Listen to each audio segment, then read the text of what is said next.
Hi అండి, ఎలా ఉన్నారు అందరూ? ఈరోజు మన కిచెన్లో ప్రోటీన్ బాల్స్ మిల్ మేకర్తో పులావ్ చేద్దామా? ఈ పులావ్ టేస్ట్కి ఫిదా అవ్వడం పక్కా. ఫస్ట్ హోల్ గరం మసాలా దినుసులు రెడీ చేసుకోండి. లవంగా, దాల్చిని, ఇలాచి, బిర్యానీ ఆకు అన్నీ మీకు తెలుసుగా. ఇప్పుడు స్టవ్ మీద గిన్నె పెట్టి ఆయిల్ వేసి హీట్ అయ్యాక మసాలా దినుసులన్నీ ఒక్కొక్కటిగా ఒక క్యూ లాగా వేసేయండి, like school assembly. Next cut చేసుకున్న ఆనియన్స్, గ్రీన్ చిల్లీ వేసి బాగా ఫ్రై చేయండి. ఆనియన్స్ సాఫ్ట్ అయ్యాక జింజర్ గార్లిక్ పేస్ట్ యాడ్ చేసి పచ్చి వాసన పోయే వరకు బాగా ఫ్రై చేయండి. అప్పుడే మన పులావ్ టేస్ట్ అనేది బాగుంటుంది. ఈ స్టేజ్లో మనం ముందే బాయిల్ చేసి లైట్ ఫ్రై చేసిన మిల్ మేకర్ యాడ్ చేయండి. తరువాత టొమాటోస్ వేసేయండి.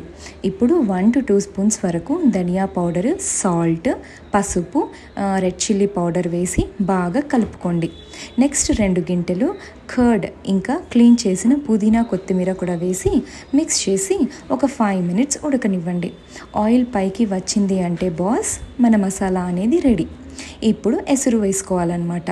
తెలుసు కదా, ఒక గ్లాస్ రైస్కి 2 glasses ఆఫ్ వాటర్ పోసి ఎసురు అనేది బాగా తెరలనివ్వండి. ఈ స్టేజ్లోనే సాల్ట్ అనేది అడ్జస్ట్ చేసుకోవాలి. నెక్స్ట్ వాష్ చేసిన బియ్యం కూడా యాడ్ చేసి మూత పెట్టి పెద్ద మంట పైన 15 minutes ఉడకనివ్వండి.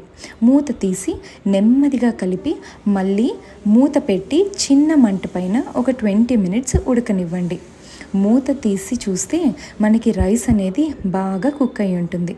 ఫినిషింగ్ టచ్ కింద ఇప్పుడు నెయ్యి ఒక 2 to 3 స్పూన్స్, లెమన్ జ్యూస్ వేసి స్టవ్ ఆఫ్ చేసి 15 minutes రెస్ట్ ఇవ్వండి.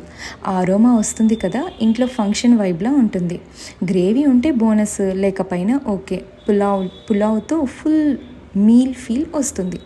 నచ్చితే లైక్ చేయండి, షేర్ చేయండి అండ్ మా ఛానల్ని సబ్స్క్రైబ్ చేయడం మాత్రం మర్చిపోకండి. నెక్స్ట్ వీడియోలో మళ్ళీ ఇంకోసారి కలుద్దాం.